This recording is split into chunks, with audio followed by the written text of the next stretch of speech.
Hi, good morning, everyone. So welcome to our weekly icebreaker training. And today we have Executive Director Hernan Rodriguez, who will be doing our training. So I'll let you explain what it'll be about. Hello, everyone. Good morning to all of you that are here live. Thank you for showing up, because it's always better to have a live audience. And for those of you that are watching this recorded in social media, feel free to like, share, and subscribe with others. Today's topic is entrepreneurial mindset, and I call this entrepreneurial mindset 101. For full disclaimer, today's slides presentation content belongs to the National Association of Sales Professionals with the letters NASP, and that's why you can see the logos here. So this is copyrighted by them, and I'm just sharing a few slides. If any of you want to know more about their programs for entrepreneurial mindset in general and to up your sales game, you can scan the QR code that you will see through the different slides, and obviously I highly recommend them. So we are going to go into what is called the vision triad. So this vision triad is extremely important. No matter what industry we are in, this can also be applied to our personal and family lives as well. So the most important part, okay, is the one at the top, to have a clear vision. To have a clear vision that is powerful as well. Last night, I was watching a part of a new show of Arnold Schwarzenegger on Netflix, and he mentioned his vision was very clear from the beginning, okay? And that's what he attributes all his wins in life. So that is very similar. We have to have a vision, and a vision is different than our mission, which is also important, but it's not part of this triangle. The vision is what is going to really drive us, okay? So if it's in your business life, because right now we're talking about entrepreneurial mindset, it has to be, regardless of which industry you are, because you may be watching this in YouTube and you are not in the industries that we are. The one that I train for is life insurance and real estate. So I'm going to also share it with those other agents. But it doesn't matter in which industry you are.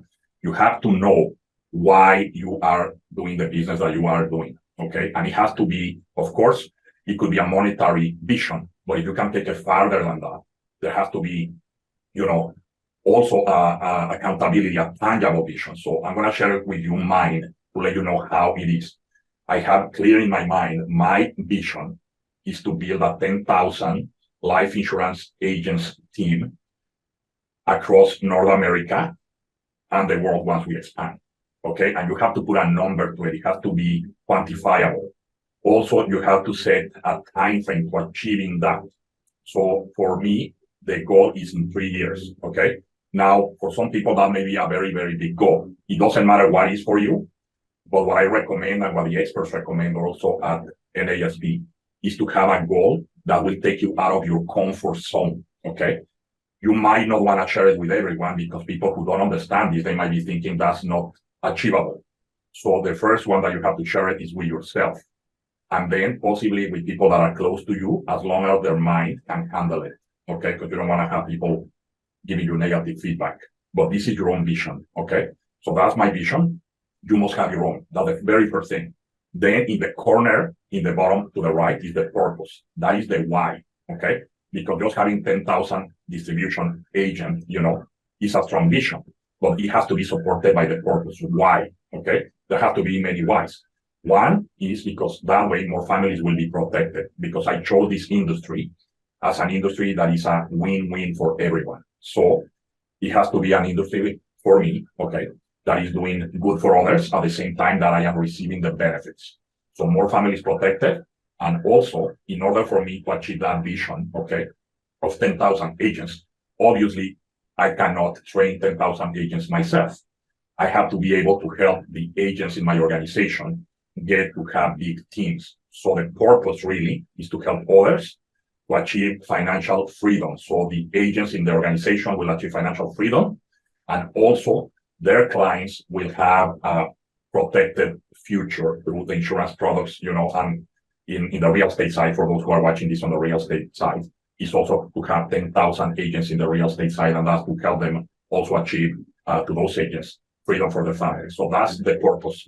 If I want to go a little bit deeper into the purpose, which is just my own, let's call it my own selfish side, because I have one as a human, right? Even though I try not to, but I have one, and I picture myself back in a boat in the Caribbean, possibly the Mexican Caribbean, fishing and diving 4 days a week, while I know that this big business is moving in automatic pilot. And so I can entertain family, I can entertain friends, and I can entertain some of the leaders. So that's the purpose. The identity is super important. That's the other part of the triangle of this vision triad. Because you might have a huge vision, or smaller vision, but for anyone, no one is here to judge your vision. It has to be big for you, okay? You might have a good purpose for the reason. But in order to achieve that vision, the only way we can do it, and there is no other way around this, is we need to see who do we have to become in the process to achieve that. Who do we have to become? I'm going to use again the example of Arnold from the show I was watching last night. He was inspired when he was a teenager and he entered to watch Hercules from the even 50s, I guess it was this movie, okay? And he saw this bodybuilder in the main role of Hercules. And so he became his role model.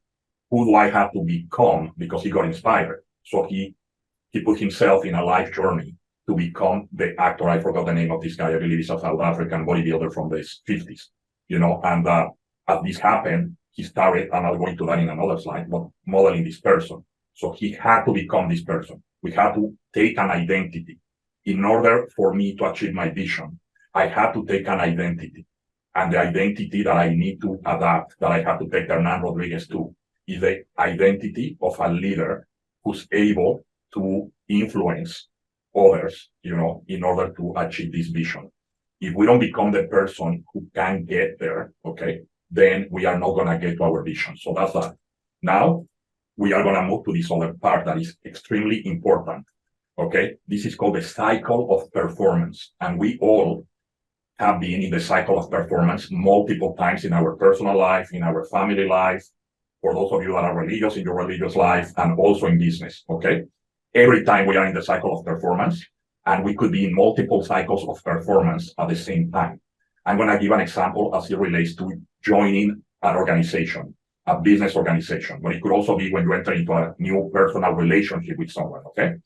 So the moment that you join an organization, a business opportunity, the very, very first stage is the inception, okay? You can see it at the top left, and we have that little, icon of a person with a hand up, he's cheering, he's super excited.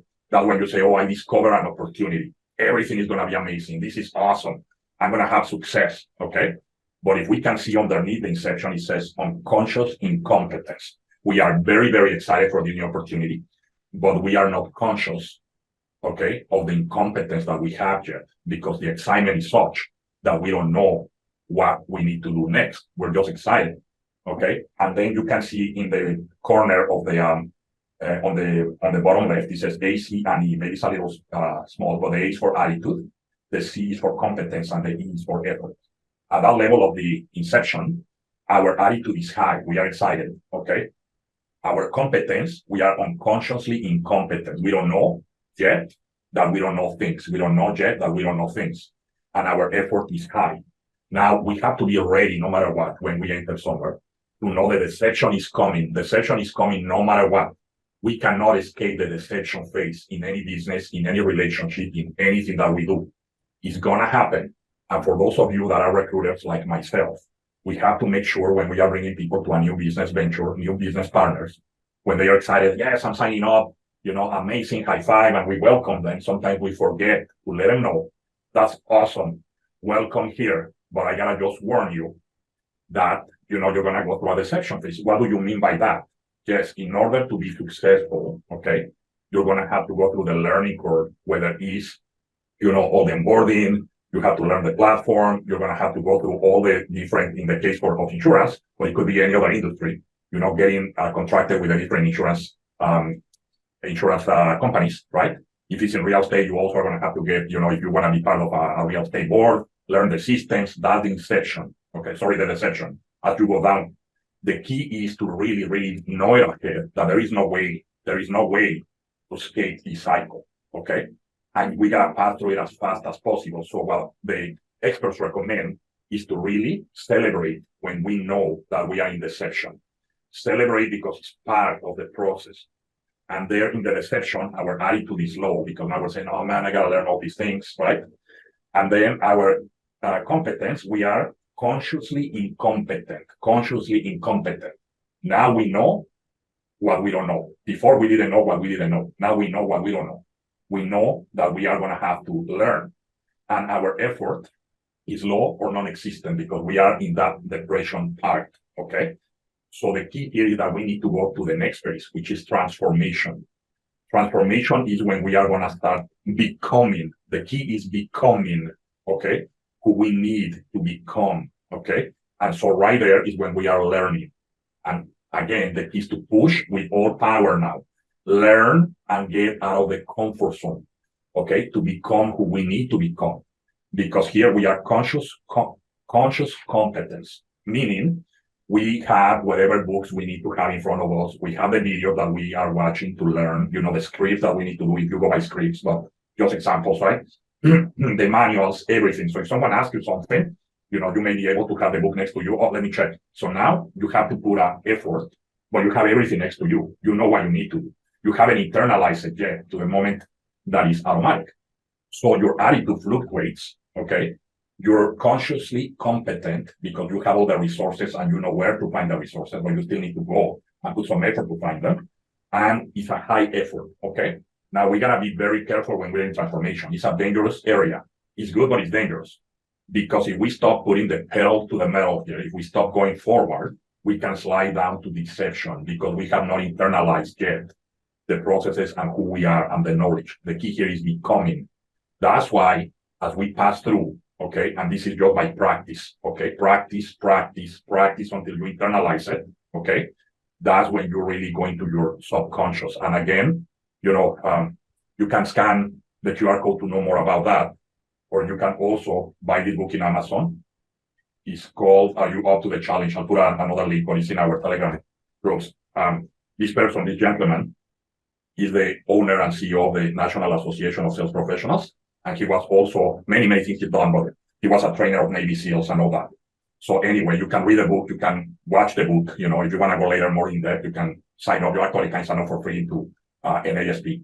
But the key here is once you get to identity, okay, once you have arrived, you have arrived because now you are unconscious, you have unconscious competence. Unconscious competence, I'm going to give you an example. Right now, we have on the call Executive Director Annie Tiberi. If she is going to be doing a BTO or she's going to do a presentation, for new people or onboarding, boom, it's like a machine. My French is not good, but I call her a machine, okay? Because that is all in automatic pilot. That's because her identity is not just a title that she's an executive director in the company. She has embraced it, internalized it, and she knows what she needs to do that she does most regularly. Of course, we all have to keep taking ourselves to the next level, and then we enter on another cycle. But for now, her identity is as a trainer, recruiter, leader, So this is the cycle of performance. And again, we may be having an identity in business, okay? But maybe now we are joining the gym because we want to get in shape, lose some weight, whatever it might be, okay? And it's the same thing. When people sign up for a gym membership, everyone is so excited. Oh man, I have the membership, it's incredible. But then deception, because you have to really go get your regime, learn how to count your calories if you're going to do it like to the point of identity. And so most people give up in the deception. That's why most people don't even go after the first month after they buy membership at the gym. Those who are like working out hard and everything, for a few months, they're in transformation. And so in transformation as well, because the mind and the body go through similar things and you are pushing more weight, you feel the burn. But if you embrace the burn because of the resistance that you get through transformation, you get to the identity of now I'm able to bench press, 100 pounds. That's your identity now. But if you want to go to the next level as a leader or lifting weights or whatever, you pass through the cycle of performance. And it's the same when you enter in a relationship. You have a new boyfriend, girlfriend, and then you're like so excited, but it's not all a honeymoon. You're going to go through the deception, transformation, and identity. So this applies for everything. But in business, it's very important that we have it and that we're conscious on that. Any business, any venture. Okay. Now I'm going to go into the next slide. And this is part of the phases of deception. And it's called the 7 deceivers. Okay. These all live in the deception phase. Okay. And I'm going to try to explain that to the best of my abilities. But if you get an audiobook, you can listen to it perfectly. So this is where we go to hide or the persona that we have. We can have actually multiple deceivers at once. Okay. The victim is the one that is thinking in the section, oh man, it's me. I suck, it's me, why me? That's the victim, okay? Then you have the rock dweller, and it's more of procrastination, okay? Because we know we need to push and we don't want to go through transformation. The certainty seeker is the one, and I've been there too, I gotta say, and we all been in any of these or multiples of these. Whoever is saying that hasn't been on these ones, is actually in denial. We've been in there. I have even actually called my business partner Annie myself, and I just let you know this because I want to be vulnerable on this class to you as well, because we passed through that, okay? I sometimes have even been the certainty seeker. We have to be very careful because as leaders, we don't want to be calling people, especially in our downline, because as leaders, we should be showing strength, okay? But that's another class. But if you really have someone to talk to, I'm not telling you to be a certainty seeker, but sometimes you have been there, I have been there. And, I've been like, hey, and then the certainty seeker is asking someone for, do you believe this is going to be okay? Am I going to be good? They want to hear it from someone, okay? Right now, I'm not going to give you the advice, into how to handle them. I'm just letting you know to recognize these phases in your own self, okay? So the certainty seeker through deception is leading into that one asking if it's going to be okay. The pretender, in the other hand, okay, is the one that is pretending that everything is awesome, okay? But inside, it's like, oh man, this is not that great, or, it's just pretending that things are good when they are not good. Then you have the escapist. The escapist is the one that is looking for any excuse not to do what they have to do in order to go out of deception into transformation, okay? And the stress achiever is also someone who reacts to the deception by stressing themselves, okay? By saying, okay, now I gotta do everything in one shot, but we gotta be careful with that because the stress achiever is thinking that it's gonna be happy only when they achieve all these tasks that they try to cram. And they forget that this is about becoming. Becoming is through the whole journey, okay? And the problem is that they might even quit before achieving, or when they achieve that imaginary goal they put in themselves, then they suddenly lose again momentum because now they achieve it. So let's recognize where we are. And then we have the success seeker. The success seeker is, all of them could be dangerous, but the success seeker and the escapist, okay?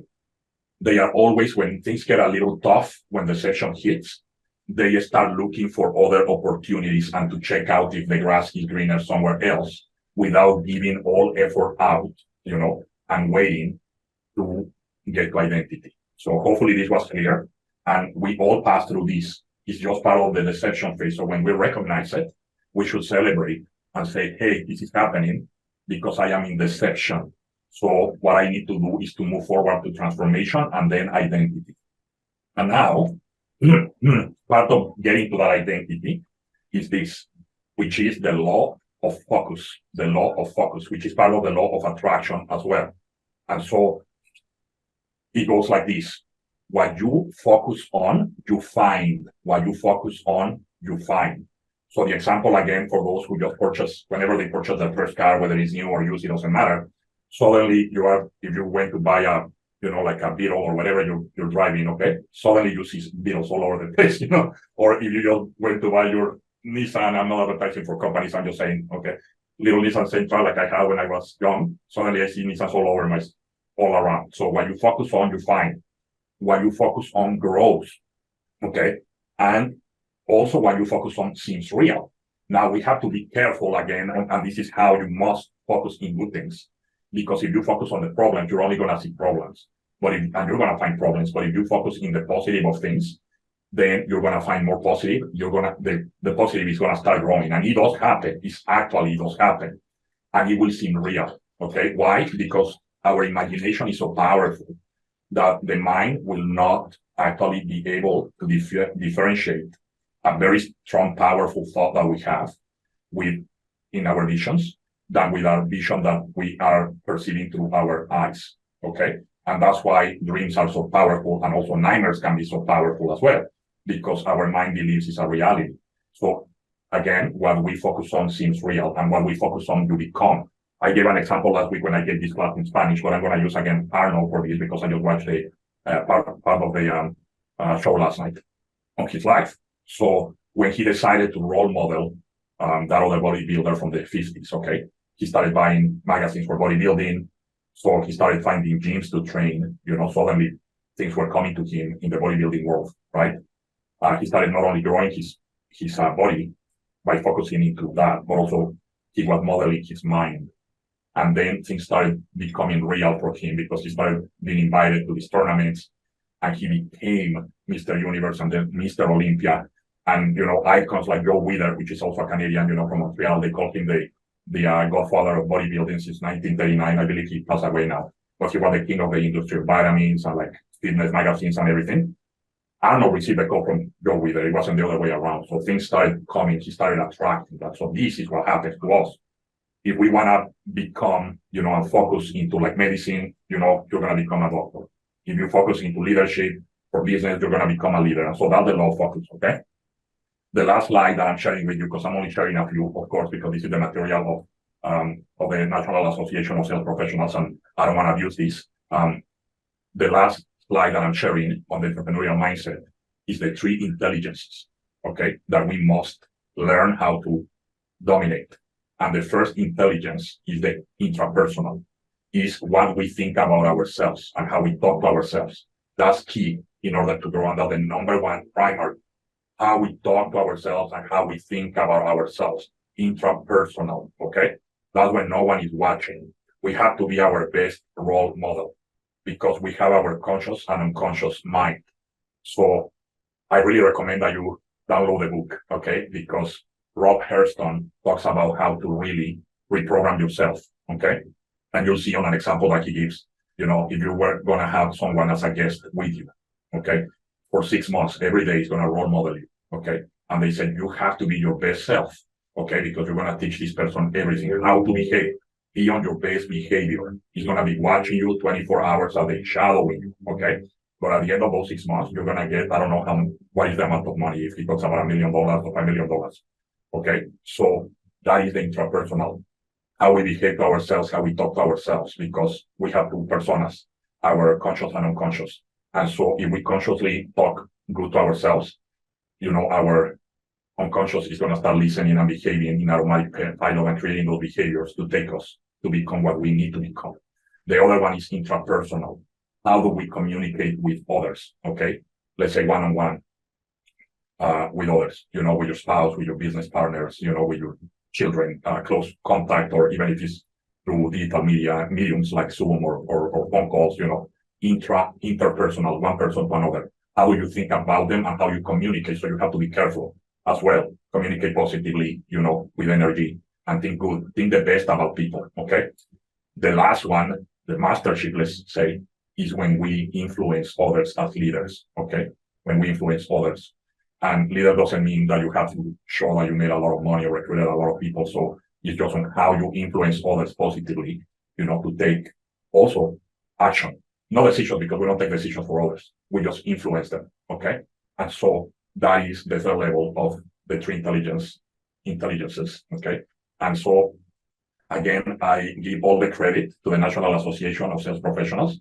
I got my certifications. I do encourage anyone in any industry that has to do with sales to take their certification, and I am actually going to join their mastermind class. You can find out more about that, but basically, after you get certified on this, you're able to have weekly meetings with industry leaders from around the world who have been certified, and you can, brainstorm with them once a week. So everything is there. You can open a free account, and there are also free resources with them. I'm gonna have this recorded as well. So you don't have to even take it down. You can just scan the QR code later. I can share it with you as well. So I hope that you like this class. I'm going to ask my business partner to stop the recording now. I'm going to open the microphone. So I hope that it was of value. Thank you so much. Thank you for watching. If you enjoyed this video, make sure to share, like, and subscribe. If you want to know more about my business projects and how you can run a more profitable and efficient life insurance or real estate business, scan the QR code on the screen. See you next time.